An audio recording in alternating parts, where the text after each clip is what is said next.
Hello, dear champions. Can you solve this question based on the concepts of probability? This is like a very tricky question. If you are able to solve it, you can say for sure with 100% confidence that you know the topic of probability very well. Otherwise, you should move on and watch each and everything that I am going to teach in this session. And then after the session, I am 100% sure that you will be able to solve this question. So welcome to Super Grades. Welcome to my class. My name is Tapesh Saxena. I have scored 100 percentile in the QA part of CAT, 99.99 percentile in the LRDI part of CAT, as well as QADI part of Z. And this is 20th year of my teaching. So let's start discussing the concepts of probability.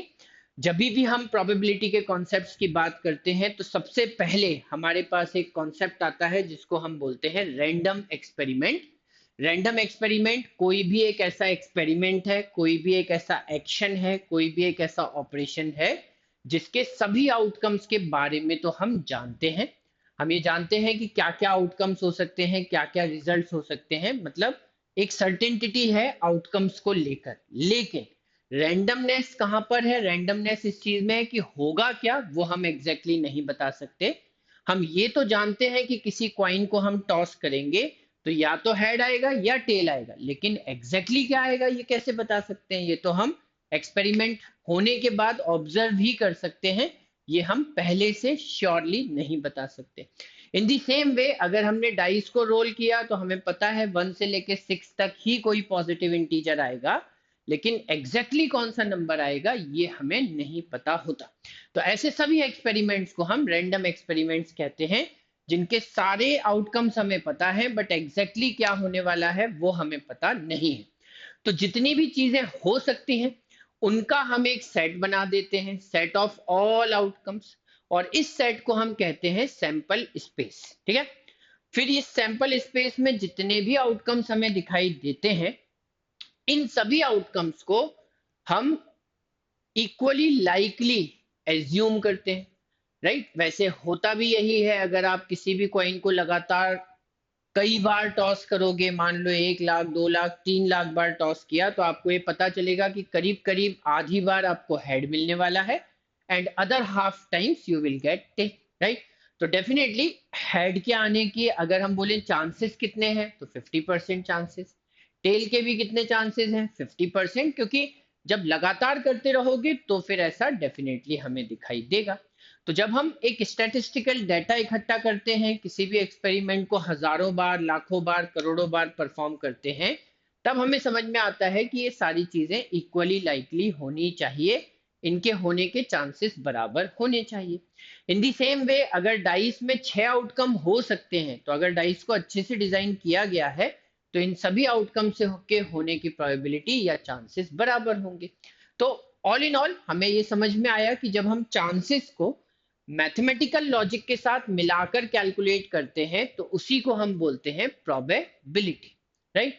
ठीक है, किसी भी चीज के होने के chances को किसी मैथमेटिकल लॉजिक के द्वारा कैलकुलेट किया जाता है तो वो कहलाती है प्रोबेबिलिटी। ठीक है, तो अब ये लॉजिक क्या है? लॉजिक ये है कि सबसे पहले सैंपल स्पेस देख लो कितना बड़ा है, उसमें से ये देख लो कि आपको चाहिए क्या, किस चीज की प्रोबेबिलिटी आप कैलकुलेट करना चाहते हो। तो जिस चीज की प्रोबेबिलिटी आप कैलकुलेट करना चाहते हो उसका नाम आप रख देते हो इवेंट, कि ये इवेंट होना चाहिए। मैंने एक्सपेरिमेंट किया, सब कुछ हो सकता है, लेकिन मुझे इस इवेंट के होने की प्रोबेबिलिटी कैलकुलेट करना है, राइट? तो इवेंट में फिर मुझे दिखाई देंगे कुछ आउटकम्स जो कि सैंपल स्पेस में से ही आएंगे। अगर सैंपल स्पेस में हेड और टेल है, कॉइन को टॉस करोगे तो यही तो दो चीजें हो सकती हैं, या तो हेड आएगा या टेल। तो सारे आउटकम्स का सेट सैंपल स्पेस, और इवेंट इसी सैंपल स्पेस के अंदर में से हमें मिलेगा। अब हेड और टेल आ सकता है तो कॉइन टॉस करने के बाद मैं ये थोड़ी ना बोलूंगा कि एप्पल आने की प्रोबेबिलिटी कितनी है या नंबर 10 आने की प्रोबेबिलिटी कितनी है। ऑब्वियसली कॉइन पर तो हमें सिर्फ दो ही चीजें मिल सकती हैं, हेड या टेल। ठीक, सिमिलरली डाइस पर हमें 1 से लेके 6 तक के नंबर मिल सकते हैं, तो हमारा इवेंट भी इसी में से बनेगा। अगर हमने इवेंट कहीं बाहर जाके बना लिया, हमें 7 चाहिए, 8 चाहिए, 10 चाहिए, तो वो मिलेगा ही नहीं, तो वो तो इम्पॉसिबल इवेंट हो जाएगा, उसकी प्रोबेबिलिटी तो जीरो हो जाएगी, चांसेस विल बी जीरो। ठीक है, अच्छा, अब अगर हम ये बोलते हैं कि जो भी हमारा सैंपल स्पेस है उसके नंबर ऑफ एलिमेंट्स को हमने काउंट किया, number of elements in the set of sample space, तो हमें पता चला कि वो n के बराबर है। फिर हमने नंबर ऑफ एलिमेंट्स इवेंट में देखे कि इवेंट में कितने नंबर ऑफ एलिमेंट्स हैं, लेट से कि वो m है। तो जब हम m का n के साथ रेशियो देखते हैं तो उसी को कहते हैं हम मैथमेटिकली कि ये प्रोबेबिलिटी है, ये चांसेस हैं कि इस इवेंट के होने के चांसेस हैं m अपॉन n के बराबर। इनको हम स्मॉल p से डिनोट कर देते हैं। अब ऑब्वियसली अगर n इवेंट्स में से m इवेंट्स हमारे फेवरेबल इवेंट्स है ना, यहाँ पे लिखा है नंबर ऑफ फेवरेबल आउटकम्स कितने हैं m, और टोटल नंबर ऑफ आउटकम्स कितने हैं n। तो अगर n में से m आउटकम्स हमारे लिए फेवरेबल हैं तो we can say for sure कि बाकी के जो आउटकम्स होंगे, ठीक है, n में से अगर m आउटकम्स हटा दोगे, राइट, मान लो जैसे अगर मैं पहला वाला केस ही देखूं कि अगर मैंने डाइस को थ्रो किया और 1 2 3 4 5 6 कुछ भी आ सकता है, लेकिन मैं ये चाहता हूं कि 2 3 5 आए, इस चीज की प्रोबेबिलिटी मैं कैलकुलेट करना चाहता हूं, तो ये मेरे फेवरेबल आउटकम्स है, राइट। तो यहाँ पर 6 आउटकम है और ये 3 आउटकम मेरे लिए फेवरेबल है, मतलब n की वैल्यू 6 है और m की वैल्यू 3 है। लेकिन जब मैं ये बोलूंगा कि इस n में से m माइनस करो, मतलब 6 में से ये 3 आउटकम्स हटा दो, तो जो बाकी के 3 आउटकम्स बचेंगे, 1 बचेगा, 4 बचेगा, 6 बचेगा, वो तो मेरे नॉन फेवरेबल आउटकम है। मतलब अगर 1 4 या 6 में से कुछ आया तो ये इवेंट नहीं हो पाएगा। हम ये बोलेंगे ये इवेंट नहीं होता है अगर 1 4 या 6 आ जाता है तो जिन आउटकम्स के आने से इवेंट होता है वो फेवरेबल आउटकम्स, जिनके आने से नहीं होता है वो नॉन फेवरेबल आउटकम्स। तो नॉन फेवरेबल आउटकम्स होंगे n माइनस एम, और इसको अगर हम n से डिवाइड करेंगे तो हमें प्रोबेबिलिटी मिलेगी इस चीज की कि ये इवेंट नहीं हो रहा है, राइट। नहीं हो रहा है तो इसके ऊपर एक बार लगा देंगे, बार का मतलब होता है कि हमने इसे रोक दिया, ये इवेंट नहीं होगा, इस चीज की प्रोबेबिलिटी हम निकाल रहे हैं। तो अब अगर निकालेंगे तो n अपॉन n हो जाएगा 1 और यहाँ पर m अपॉन n बच जाएगा, and that is probability of not e, right. अब हमें पता है कि m अपॉन n जो है वो प्रोबेबिलिटी ऑफ e है, राइट, और प्रोबेबिलिटी ऑफ नॉट ई जो है वो आ रहा है 1 माइनस प्रोबेबिलिटी ऑफ ई के बराबर। तो ये हमारे लिए एक बहुत इंपॉर्टेंट बात होती है कि किसी भी इवेंट के होने की प्रोबेबिलिटी और उसके नहीं होने की प्रोबेबिलिटी दोनों का सम हमेशा 1 के बराबर आ जाता है, राइट। इसका मतलब अगर हमें p की वैल्यू पता है तो हम उसे 1 में से माइनस करके q की वैल्यू निकाल सकते हैं। q का मतलब कि इवेंट के नहीं होने की प्रोबेबिलिटी कितनी होगी, so that we can definitely calculate. तो ऐसा हमारा रूल बन जाता है, और यही हमारा पहला फॉर्मूला भी है। फर्स्ट फॉर्मूला क्या है कि p ऑफ a और p ऑफ नॉट a, इन दोनों का सम हमेशा 1 होता है, राइट। मान लो किसी क्वेश्चन में हमसे ये दिया गया है कि probability that A will speak truth, ठीक है, ए के सच बोलने की जो प्रोबेबिलिटी है वो है 4/5, ठीक है, ए के सच बोलने की प्रोबेबिलिटी कितनी है 4/5। तो फिर मैं आपसे ये पूछूंगा कि अच्छा ये बताओ कि ए के झूठ बोलने की प्रोबेबिलिटी कितनी होगी, what is the probability that A will lie. अब ऑब्वियसली एक ही समय पर कोई पर्सन ट्रूथ और लाई एक साथ तो नहीं बोल सकता। अगर ट्रुथ बोला तो लाई नहीं बोल पाएगा, और लाई बोला तो ट्रुथ नहीं बोल पाएगा। इसका मतलब इसके ना होने से हमें लाई की प्रोबेबिलिटी मिल जाएगी। तो हम ये बोलेंगे कि यहाँ पे 1 में से हम probability of A speaking truth को माइनस कर देंगे, राइट। इसका मतलब ये हुआ कि अगर वो 4/5 टाइम्स बोलता है सच, तो 1 माइनस 4/5 मतलब 1/5 टाइम्स वो झूठ भी बोलेगा। 5 में से अगर 4 बार सच बोलता है तो 5 में से एक बार झूठ भी तो बोलेगा, तो झूठ बोलने की प्रोबेबिलिटी 1/5 और सच बोलने की probability 4/5। So this is how we can understand the concept of happening and not happening of an event, ठीक है। अच्छा, एक बात और याद रखना कि किसी भी इवेंट की प्रोबेबिलिटी जो है अगर हम फ्रैक्शन के फॉर्म में कैलकुलेट कर रहे हैं तो मैक्सिमम 1 होगी, क्योंकि आपका न्यूमरेटर ज्यादा से ज्यादा डिनोमिनेटर के बराबर हो सकता है। आपके number of favourable outcomes total number of outcomes से कभी ज्यादा थोड़ी हो सकते हैं, राइट। तो डेफिनेटली ये मैक्सिमम 1 होगी और मिनिमम 0। मतलब ऐसा हो सकता है कोई फेवरेबल आउटकम हो ही ना, जैसे मैंने एग्जांपल लिया था ना कि मैं कॉइन को टॉस कर रहा हूँ और बोल रहा हूँ प्रोबेबिलिटी इस चीज की निकालो कि मुझे नंबर मिलेगा 26। तो अब कॉइन पे 26 कहाँ से आएगा, तो definitely that is not possible. तो हम ये बोल सकते हैं कि उस केस में 0 हो जाएगी। किसी भी इवेंट की प्रोबेबिलिटी अगर 0 होती है तो उसे हम बोलते हैं इम्पॉसिबल इवेंट। वो इवेंट हो नहीं सकता। इम्पॉसिबल इवेंट मतलब जिसकी प्रोबेबिलिटी 0 हो। और अगर किसी भी इवेंट की प्रोबेबिलिटी 1 हो जाती है तो इसको हम सर्टेन इवेंट या श्योर इवेंट कहते हैं कि ये तो होगा ही होगा, क्योंकि जितने भी आउटकम्स टोटल हैं फेवरेबल भी उतने ही हैं। मतलब सारे के सारे आउटकम्स हमारे लिए फेवरेबल हो जाएंगे। जैसे अगर मैंने किसी डाइस को थ्रो किया और पूछा व्हाट इज द प्रोबेबिलिटी कि that we will get a number which is a positive integer, तो फिर प्रोबेबिलिटी 1 होगी, क्योंकि 1 2 3 4 5 6 सभी तो पॉजिटिव इंटीजर है, ठीक है। So this is how we can define it. अब ऑब्वियसली अगर हम फ्रैक्शन में कैलकुलेट कर रहे हैं तो प्रोबेबिलिटी 0 से 1 के बीच में होगी। अगर हम परसेंटेज में कैलकुलेट करें, आप जानते हो राइट कि किसी भी फ्रैक्शन में 100 मल्टीप्लाई कर देते हैं तो उसका परसेंटेज बन जाता है। तो हम ये बोलेंगे 1 में 100 मल्टीप्लाई किया तो ये परसेंटेज में 100% है, और 0 में 100 मल्टीप्लाई किया तो वो 0% ही रहेगा। तो इन टर्म्स ऑफ परसेंटेज किसी भी इवेंट की प्रोबेबिलिटी 0% से 100% के बराबर होती है ना। चलो, जैसे यहां पर मैं बोलूंगा कि 4/5 ए के सच बोलने की प्रोबेबिलिटी है, तो 4/5 में अगर आप 100 मल्टीप्लाई कर दोगे तो आएगा 80%। तो हम परसेंटेज में बोलेंगे कि ए के सच बोलने की प्रोबेबिलिटी 80% है, ठीक है। अच्छा, अब अगर हम फॉर्मूला नंबर 2 देखें तो कोई भी दो इवेंट होते हैं ए और बी, ठीक है। एक इवेंट का नाम हमने रख दिया ए और दूसरे इवेंट का नाम हमने रख दिया बी। तो जब कोई भी दो इवेंट होते हैं तो हमारे पास उनसे रिलेटेड कॉन्सेप्ट क्या है। कॉन्सेप्ट ये है कि अगर हम ये चाहते हैं कि या तो ए हो जाए या बी हो जाए या दोनों हो जाए, इसको हम बोलते हैं उनका यूनियन। यूनियन को लैंग्वेज में लिखा जाता है, और ए और बी का मतलब ये है कि ए हो जाए या बी हो जाए या दोनों हो जाए, कोई फर्क नहीं पड़ता, ठीक है।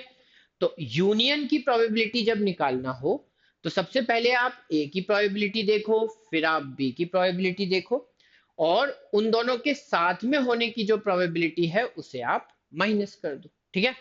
जैसे फॉर एग्जांपल अगर मैं आपसे ये बोलता हूं कि मेरे पास ये 10 नंबर है, ठीक है, 1 2 3 4 5 6 7 8 9 10, ठीक है। इनमें से मुझे कोई एक नंबर पिक करना है, कोई भी एक नंबर पिक करना है। तो मैंने ये बोला कि व्हाट इज द प्रोबेबिलिटी कि वो नंबर जो मुझे मिलेगा वो मल्टीपल ऑफ 2 होगा। मल्टीपल ऑफ 2, ठीक है। 2 का मल्टीपल होने की प्रोबेबिलिटी कितनी है। तो आप अगर इनमें से कोई भी एक नंबर रैंडमली पिक कर रहे हो तो दसों में से कोई सा भी एक आ सकता है, सब इक्वली लाइकली हो जाएंगे, ठीक है। उसके बाद इवन कितने हैं, तो इवन डेफिनेटली 5 है, तो हम ये बोलेंगे कि इवन आने की प्रोबेबिलिटी हो जाएगी 1/2। So what is the probability कि हमें एक मल्टीपल ऑफ 3 मिलेगा। व्हाट इज द प्रोबेबिलिटी कि हमें मल्टीपल ऑफ 3 मिलेगा। तो ऑब्वियसली यहाँ पे 3 के कितने मल्टीपल्स दिखाई दे रहे हैं, 3। तो ये प्रोबेबिलिटी होगी 3/10। तो मान लीजिए कि ये हमारा इवेंट ए है, 2 का मल्टीपल मिलना इवेंट ए, और 3 का मल्टीपल मिलना ये है हमारा इवेंट बी, ठीक। अब मैं आपसे ये बोलता हूं कि ये बताओ कि ए या बी में से कोई भी हो जाएगा, इस बात की प्रोबेबिलिटी कितनी है। तो आपको ये देखना पड़ेगा कि ए के होने की प्रोबेबिलिटी है 1/2, बी के होने की प्रोबेबिलिटी है 3/10। लेकिन यहां पर एक केस और भी है, राइट। ये दोनों साथ में भी हो सकते हैं। कैसे साथ में हो सकते हैं, अगर हमें कोई ऐसा नंबर मिले जो 2 का भी मल्टीपल हो 3 का भी मल्टीपल हो, तब हम ये कहेंगे कि हमें दोनों इवेंट साथ में होते हुए दिखाई दे रहे हैं। और वो नंबर यहाँ पे कौन सा है, 6। 2 का भी मल्टीपल है 3 का भी, तो ऐसा एक नंबर है 10 में से अगर 6 आ गया तो वो जो है उस केस में ए और बी दोनों साथ में हो जाएंगे। So then we can say for sure कि अब हमें 1/10 माइनस करना पड़ेगा। क्यों? क्योंकि ये जो एक नंबर था वो यहाँ पर भी शामिल कर लिया था, वो एक नंबर जो था वो यहाँ पर भी शामिल कर लिया था, तो जब दोनों को ऐड किया तो वो नंबर 2 बार शामिल हो गया ना। तो ऑब्वियसली किसी भी नंबर को हमें कैलकुलेशन में 2 बार थोड़ी शामिल करना है, तो इसीलिए हम उसे एक बार माइनस कर देंगे और यहाँ से फिर हमें आंसर मिल जाएगा। ये 5/10, 5 + 3 8, 8 - 1 is 7, तो 7/10 will be the correct answer. कुल मिलाकर आप देख सकते हो कि 1 से लेके 10 तक ऐसे नंबर जो या तो 2 से डिवाइड हो जाएं या 3 से या दोनों से। तो कौन कौन से नंबर होंगे? 1 2 3 4 5 6 और 7, ये 7 होंगे। केवल 1 5 और 7 ऐसे 3 नंबर हैं जो ना तो 2 से डिवाइड होते हैं और ना ही 3 से।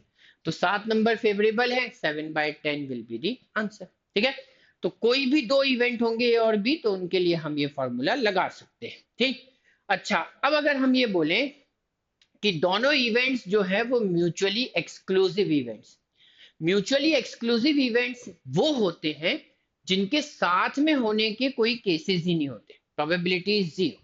जैसे अगर मैं लास्ट एग्जांपल को ही कंटिन्यू करूं, यहां पर अगर मैं ये बोलता कि जो हमारा ए है वो इवेंट क्या है, वो इवेंट है मान लो इवन नंबर वाला इवेंट, 2 4 6 8 और 10 वाला इवेंट। ठीक, ए का मतलब है कि हमें इवन नंबर चाहिए।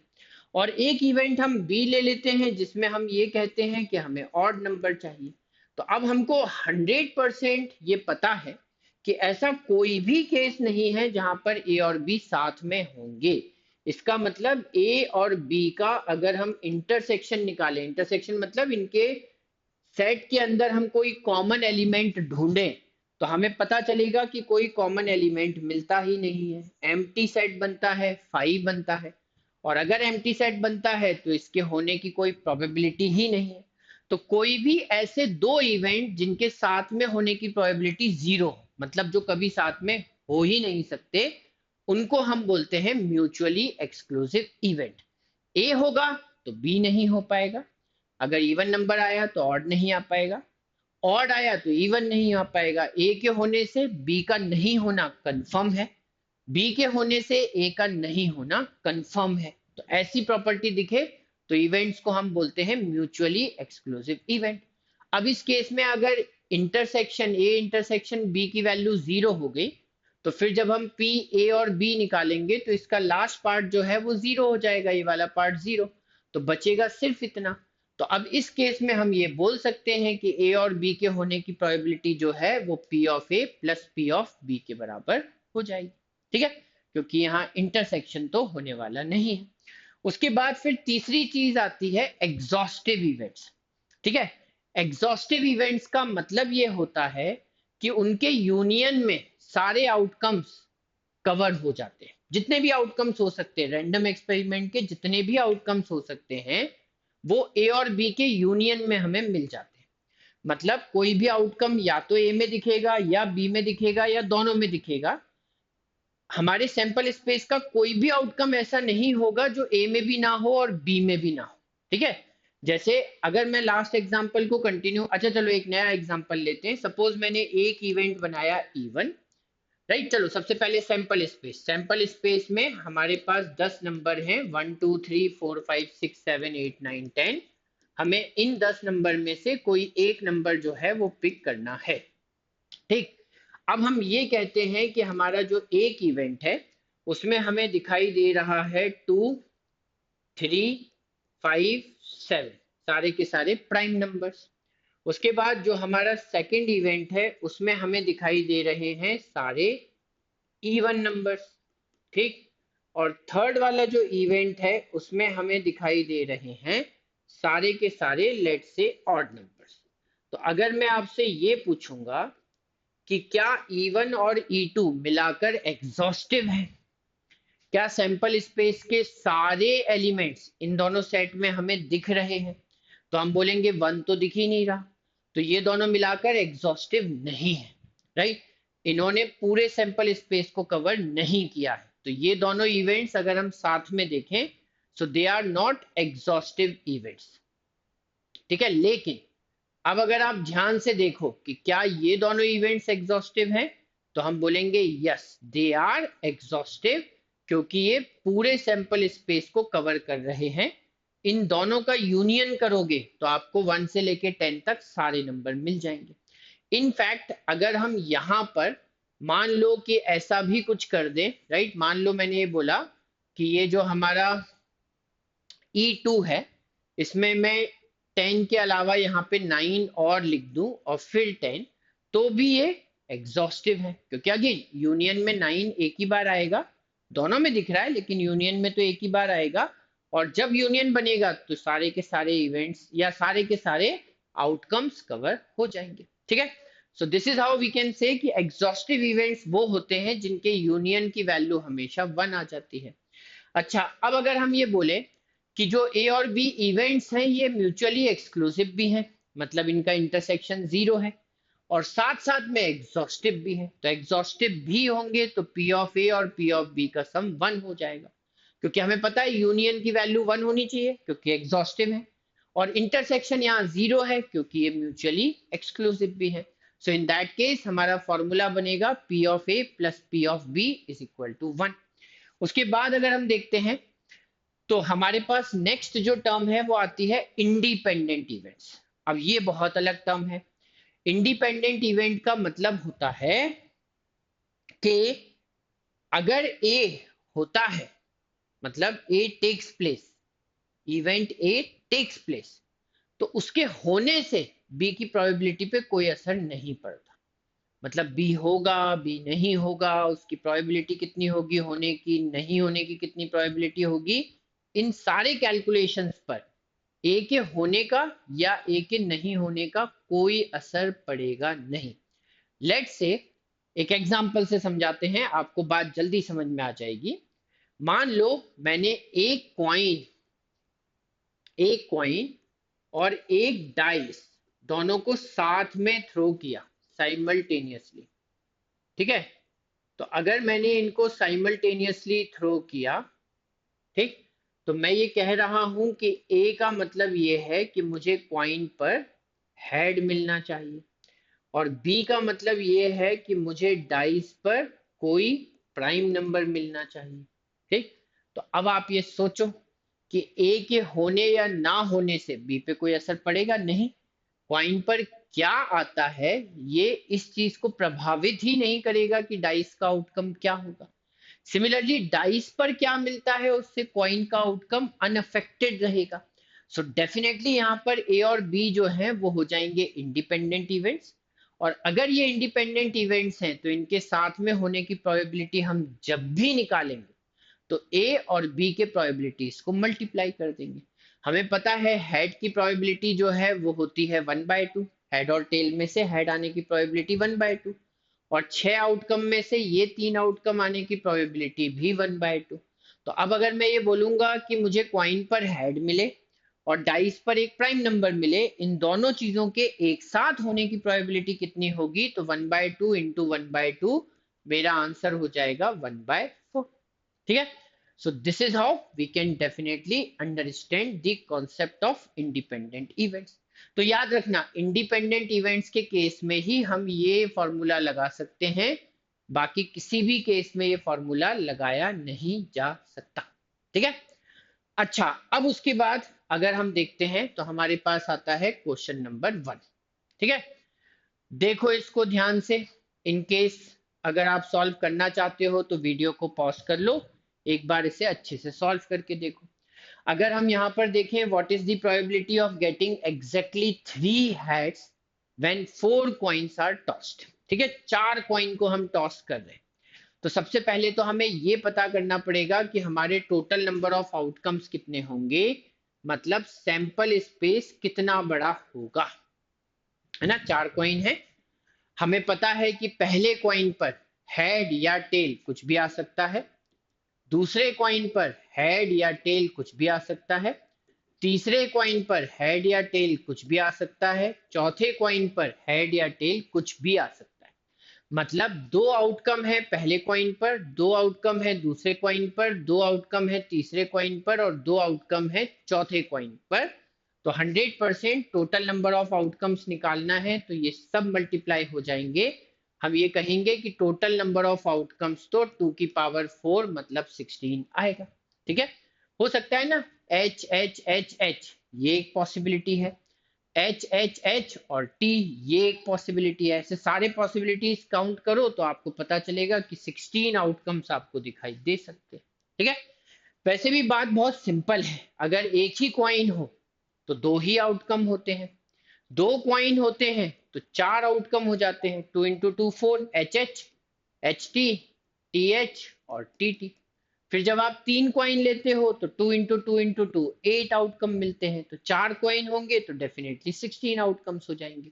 तो ऑल टुगेदर 16 आउटकम्स यहाँ पर हो सकते हैं। अब हमारा इवेंट क्या है? इवेंट ये है कि हमें एग्जैक्टली तीन हेड मिलना चाहिए। तो पहला फेवरेबल आउटकम ये होगा कि फर्स्ट थ्री कॉइन्स पर हेड हेड हेड आया और फोर्थ कॉइन पर टेल आ गया, ये फेवरेबल है। दूसरा फेवरेबल ये होगा कि यहाँ पर एच एच आता है, फिर थर्ड कॉइन पर टी आता है, फोर्थ पर भी एच आ जाता है। उसके बाद फिर एच टी एच एच हो सकता है और उसके बाद टी एच एच हो सकता है, विच मीन्स कि ये चार आउटकम हमारे लिए फेवरेबल है। So what will be the probability of this event? ये इवेंट होने की प्रोबेबिलिटी कितनी होगी? तो हमें दिख रहा है कि इस इवेंट के अंदर चार ही फेवरेबल आउटकम हैं, जबकि टोटल तो 16 आउटकम आ सकते हैं। तो 4/16 मतलब प्रोबेबिलिटी होगी 1/4। Answer option B is the correct answer. ठीक है, सो ऑलवेज रिमेंबर कि प्रोबेबिलिटी के क्वेश्चंस में हमें दो चीजों पे ध्यान देना है, राइट? एक एलिमेंट्री लेवल पर हमेशा दो चीजों पर ध्यान देना है कि हमारे सैंपल स्पेस में कितने आउटकम्स हैं, that is total number of outcomes, और जिस चीज की हमें प्रोबेबिलिटी निकालनी है उस इवेंट में कितने आउटकम्स हैं, मतलब नंबर ऑफ फेवरेबल आउटकम्स। दोनों के रेशो से हमें प्रोबेबिलिटी पता चल जाएगी। देन फिर अगर हम देखते हैं question number 2, if we choose a number from first 100 natural numbers, then what is the probability of choosing a number which is not a multiple of 6? Right?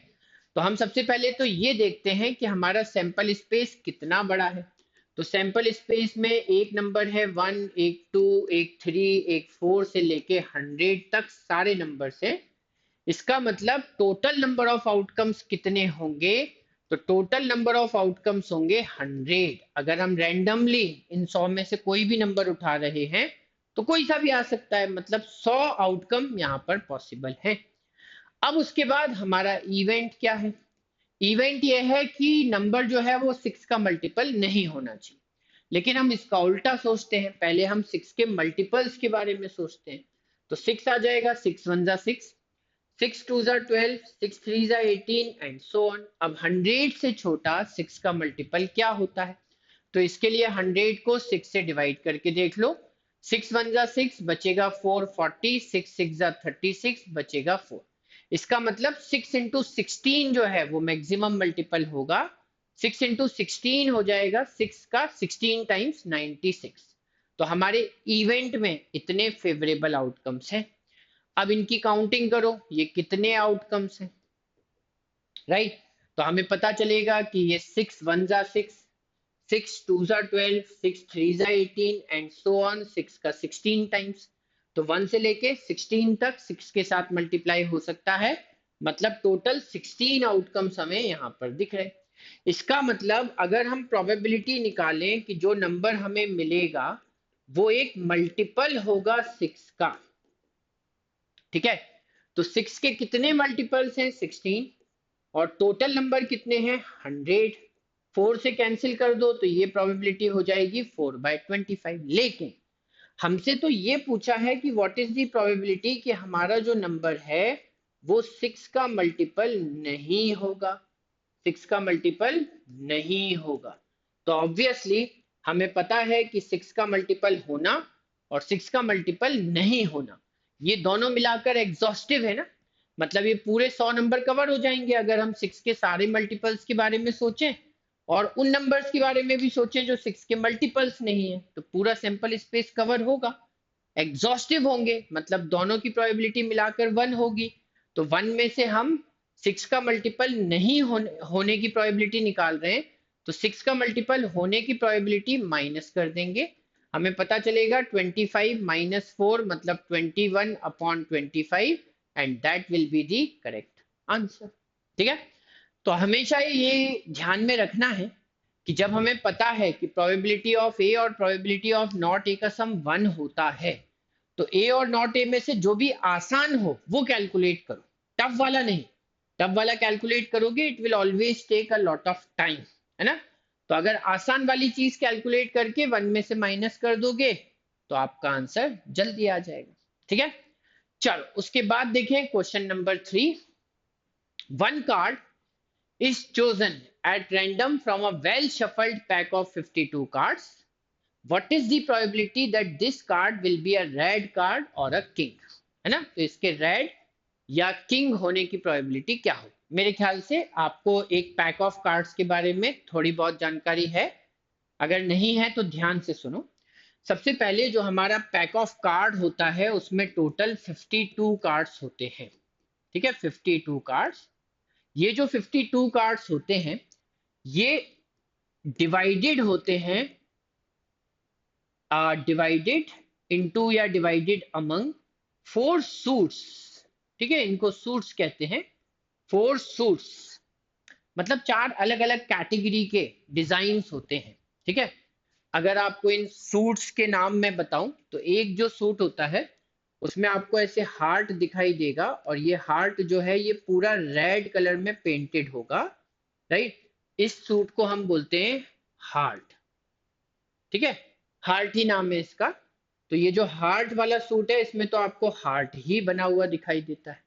उसके बाद एक सूट होता है जिसमें अगेन आपको एक ऐसा रोम्बस दिखता है, और रोम्बस जो होता है उसके अंदर भी रेड कलर होता है। इसको हम बोलते हैं, सूट का नाम होता है डायमंड। ठीक है, तो जिस कार्ड पे एक हार्ट बना हो वो हार्ट सूट है, जिस पे एक डायमंड बना हो तो वो एक डायमंड सूट है। ये दोनों रेड होते हैं। ठीक है, ये दोनों कौन से कलर के कार्ड कहलाते हैं, रेड कलर के कार्ड। अब इसके अलावा हमारे पास 2 सूट और होते हैं जो कि ब्लैक कलर के होते हैं। अब इसको भी नोट डाउन करो। एक सूट होता है जिसमें हमें ऐसा एक बीटल लीफ, पान का पत्ता जैसा दिखाई देता है, यूं बना हुआ होता है, और ये पूरा ब्लैक कलर से पेंटेड होता है। ठीक, इसको हम बोलते हैं, इसका नाम हो जाता है हमारे पास, राइट, स्पेड। ठीक, और उसके बाद अगर हम देखेंगे तो एक हमें और सूट दिखाई देता है जिसपे कुछ इस तरीके का डिजाइन होता है। ठीक है, ये शिव जी के त्रिशूल जैसा डिजाइन हमें दिखाई देता है, इसको हम बोलते हैं क्लब। ठीक, ये दोनों ब्लैक कलर के कार्ड्स होते हैं। तो 2 तरीके के सूट्स होते हैं जिनके सारे कार्ड्स रेड होते हैं, और 2 कलर के सूट्स होते हैं जिनके सारे कार्ड्स ब्लैक होते हैं। ठीक है, अब अगर हम ये बोलें कि ऐसे कितने कितने कार्ड्स होते हैं तो इक्वल इक्वल होते हैं। टोटल 52 में से ये चारों बराबर होते हैं, तो 52 को 4 से डिवाइड करो तो 13 13 13 30, राइट। इसका मतलब हमारे पास 13 कार्ड्स हार्ट के होंगे, 13 कार्ड्स डायमंड के होंगे, ये रेड कलर के कार्ड्स होंगे। इन 13 कार्ड्स में फिर हमें अलग अलग कैटेगरीज मिलती हैं। ठीक है, 13 हार्ट्स 13 डायमंड्स, और अगर मैं ब्लैक कलर के कार्ड्स भी यहाँ पर लिख लूं तो 13 कार्ड्स जो होते हैं वो होते हैं हमारे पास स्पेड के, और 13 कार्ड्स जो होते हैं वो होते हैं हमारे पास क्लब के। ठीक है, अब इन सभी 13 कार्ड्स में हमें अलग अलग वैल्यू के कार्ड्स मिलते हैं जिनको हम डिनोमिनेशंस भी कह सकते हैं। सबसे बड़ी वैल्यू जो हमारे पास होती है, चलो अब एक न्यूट्रल कलर ले लेते हैं। ठीक है, तो सबसे बड़ी वैल्यू जो होती है हमारे पास उसे कहा जाता है किंग। किंग वाला जो कार्ड होता है वो हर सूट में एक एक किंग पाया जाता है, राइट। इस पे के लिखा हुआ होता है, एक किंग का फोटो भी बना रहता है ज्यादातर, राइट। तो ये किंग हो गया। उसके बाद हमारे पास एक कार्ड होता है जिसपे क्यू लिखा रहता है, वो क्वीन होता है। उसके बाद एक कार्ड होता है जिसमें जोकर जैसा डिजाइन बना रहता है, उसको हम जैक कहते हैं, जे फॉर जैक, राइट। उसके बाद फिर हमारे पास नंबर कार्ड्स होते हैं 10 9 8 and so on up to 2, 10 से लेके 2 तक हमारे पास कार्ड्स होते हैं। ठीक है, तो 10 से लेके 2 तक सारे नंबर के कार्ड्स हमारे पास होते हैं, इन पे नंबर्स ही लिखे रहते हैं। और फिर एक कार्ड होता है जिसको हम बोलते हैं एस। एस वाला जो कार्ड होता है उसके ऊपर लिखा हुआ होता है ए। अब बहुत सारे गेम्स में ये जो किंग होता है ये सबसे बड़ा कार्ड होता है और एस जो है वो सबसे छोटा कार्ड होता है। लेकिन कई सारे गेम्स ऐसे भी हैं जिसमें एस, इक्का, राजा, इक्का बोलते हैं ना इसे, तो इक्का सबसे बड़ा हो जाता है, फिर बादशाह, फिर बेगम, फिर गुलाम एंड सो ऑन, राइट। तो डिपेंड करता है, गेम टू गेम अलग अलग होता है। लेकिन के, क्यू और जे, इनकी खास बात ये होती है कि इन पे फेस बना हुआ होता है, मतलब एक ह्यूमनॉइड आपको फेस दिखाई देता है इंसानों जैसा, 2 आंखें हैं, एक नाक है, एक मुंह है, कान है, सर है, बाल है। तो वो सारी चीजें आपको इन कार्ड्स पे, इन 12 कार्ड्स पे दिखाई देती है। तो इनको हम फेस कार्ड्स भी बोलते हैं। ठीक है, ये जो बीच के 10, 9, 8, 7, 6, 5, 4, 3, 2 होते हैं, हिंदी में बोले तो दहला, नहला, अट्ठा, सत्ता, छक्का, पंजा, चौवा, तिर्री, दुर्री, तो ये सब नंबर कार्ड्स कहलाते हैं। इनके ऊपर सिर्फ नंबर होते हैं, इसमें कोई डिजाइन या कोई फेस नहीं पाया जाता। और ये जो एस वाला कार्ड होता है इसमें सिर्फ ए लिखा रहता है, तो ये एक अलग टाइप का कार्ड होता है। इसको हम फेस कार्ड भी नहीं बोलते, नंबर कार्ड भी नहीं बोलते। ठीक है, बाकी ये है कि के, क्यू, जे और ए, इन चारों को मिलाकर भी एक वर्ड यूज होता है, हालांकि क्वेश्चंस में नहीं होता, अभी तक एग्जाम में यूज नहीं हुआ है। इन चारों को मिलाकर ऑनर कार्ड्स भी कहा जाता है। ठीक है, ऑनर मतलब इनका सम्मान थोड़ा ज्यादा होता है, ये थोड़े बड़े कार्ड्स होते हैं, राइट। बाकी सब तो नंबर कार्ड्स हैं, तो नंबर कार्ड्स को छोड़कर बाकी सारे कार्ड्स को ऑनर कार्ड्स भी कहा जाता है। ठीक है, अब अगर हमें ये बात समझ में आई तो क्वेश्चन क्या है, one card is chosen at random.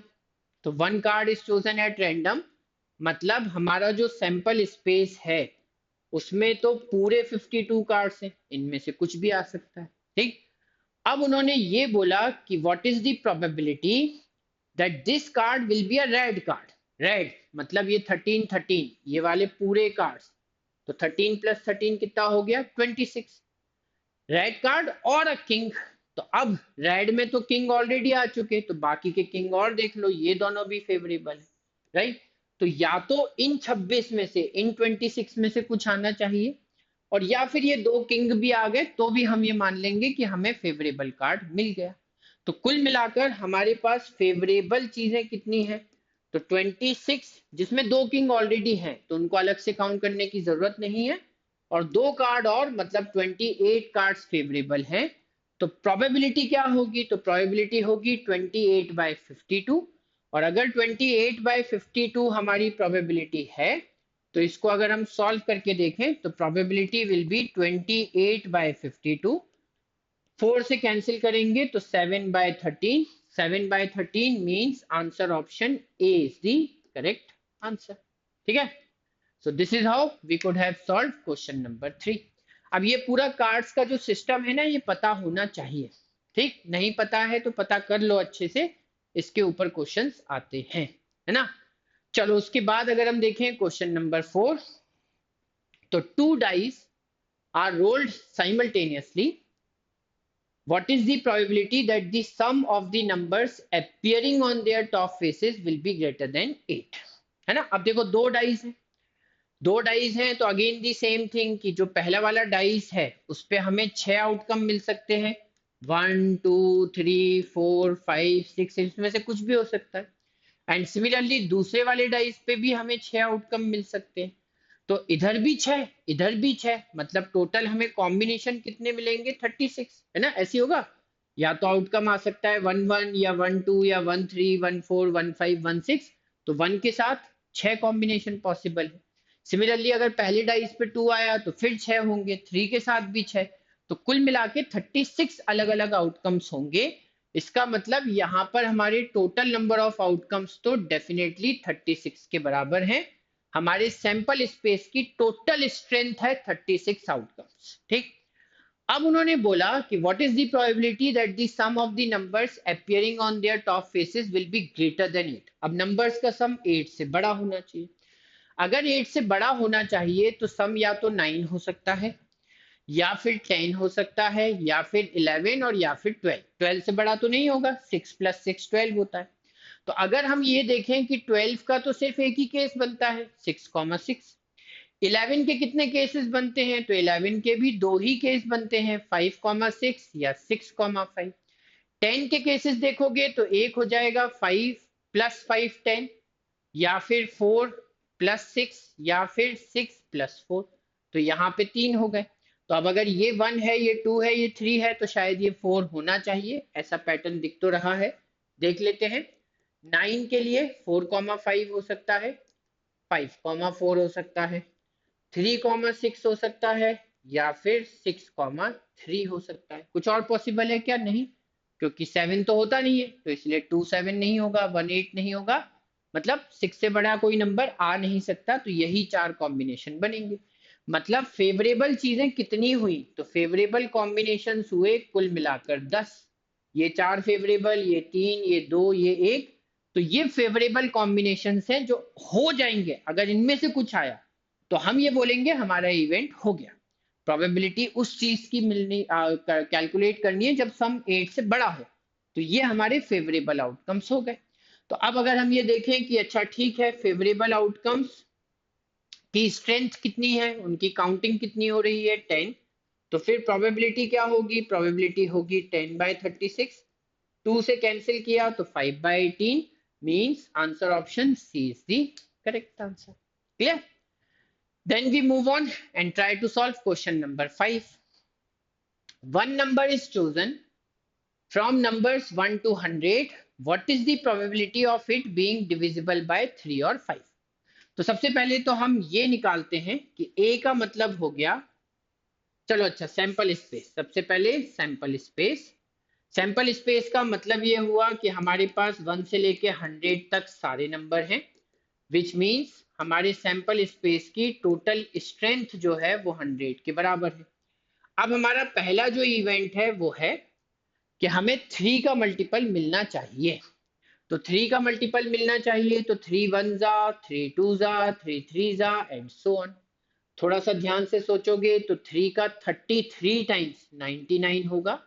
मतलब यहाँ पर इस वाले सेट में हमारे पास टोटल 33 आउटकम्स हैं जो कि 3 के मल्टीपल्स हैं। फिर अगर हम 5 के मल्टीपल्स के बारे में सोचें, 3 और 5, तो 5 का 1 टाइम्स, 5 का 2 टाइम्स, 5 का 3 टाइम्स, एंड सो ऑन 5 का 20 टाइम्स। तो यहाँ पर हमारे पास 20 आउटकम है।